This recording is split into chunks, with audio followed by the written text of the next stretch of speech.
اسلامی جمہوریہ پاکستان وہ خداداد مملکت ہے جو اس دنیا کا وہ واحد ملک ہے جو بنا ہی صرف اور صرف کلمے کی بنیاد پر ہے، جس نے پوری دنیا کے مسلمانوں کی اور بالخصوص اسلام کی ترجمانی کرنی تھی، جس کی بنیادوں کو لاکھوں شہداؤں نے اپنے خون سے سینچا۔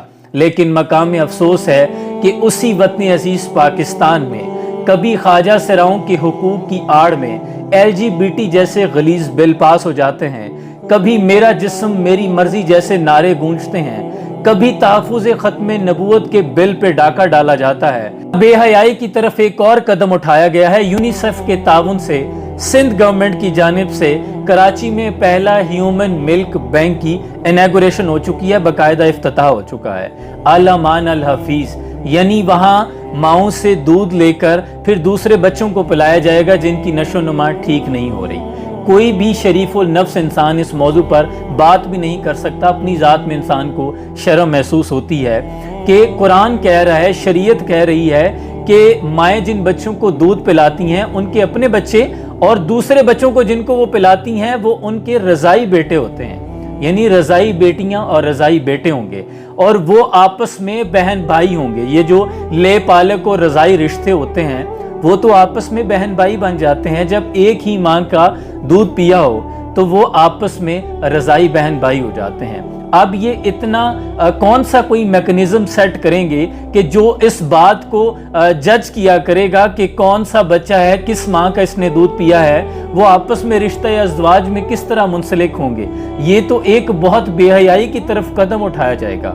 اسلام نے جو باؤنڈریز سیٹ کی ہیں، جو رشتوں کا تقدس بتایا ہے، وہ بہت خوبصورت ہے۔ یہ یونیسیف اور دوسری جو NGOs ہیں، یہ جن ملک سے تعلیم لے رہی ہیں، یہ وہیں پہ سوٹ کرتی ہیں چیزیں، کیونکہ وہاں پہ وہ جو بچے ہوتے ہیں نا، وہ اپنے پیرنٹس کو صرف بایولوجیکل پیرنٹس کہتے ہیں۔ وہ کہتے ہیں یہ تو صرف ہمیں دنیا میں لانے کا ذریعہ تھا، اور اس کے بعد وہ آپس میں جس طرح لیونگ ریلیشنز میں رہتے ہیں، رشتوں کی تامیز کیے بغیر، کوئی خالہ، کوئی پھوپھی، کوئی ماں باپ، وہاں تو یہ تقدس ہی نہیں ہے۔ وہاں بغیر شادیوں کے بچے ہوتے ہیں اور بچے بڑے ہو کر ماں باپ کو اولڈ ہوم ہاؤس میں چھوڑ آتے ہیں، وہاں تو رشتوں کی دھجیاں اڑائی جاتی ہیں۔ یہ معاملات وہیں پہ سوٹ کرتے ہیں۔ یہاں تو اسلام کی بات کرنی تھی۔ اس دور میں اور ہے جام اور ساکی نے بنا کی ربش لطف و ستم، اور مسلم نے بھی تعمیر کیا اپنا حرم، اور تہذیب کے آزر نے تو رشوائے صنم، اور گفتار سیاست میں وطن اور ہی کچھ ہے، ارشاد نبوت میں وطن اور ہی کچھ ہے۔ یہ اسلام کے نام پر بنا ہوا ملک ہے۔ یہاں اس طرح کے فتنے سر اٹھاتے ہیں تو سر شرم سے جھک جاتا ہے۔ پہلے ہی ہم کس قدر نازک موڑ سے گزر رہے ہیں، پہلے ہی فاقے ہیں، بھوک افلاس نے ڈیرے جمائے ہوئے ہیں، لوگ آٹا چینی گھر بجلی کے بل نہیں ادا کر پا رہے۔ ایسے میں آپ کیوں اللہ کے عذاب کو دعوت دے رہے ہیں؟ اس کی آڑ میں رشتوں کا تقدس ختم کر دیا جائے گا۔ یعنی کون سا ادارہ ہے پہلے جو شفافیت پہ کام کر رہا ہے، جو معیار پہ کام کر رہا ہے؟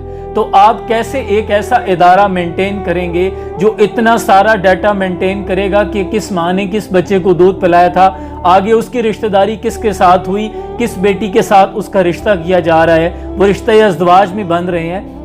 کون سا میکنزم ہوگا جو اس چیز کو جج کیا کرے گا؟ یہ صریحاً اسلام کی روایات، اسلام کے معیار کے منافی ہے۔ خدا کے لیے ہوش کے ناخن لو۔ سلام پہنچے۔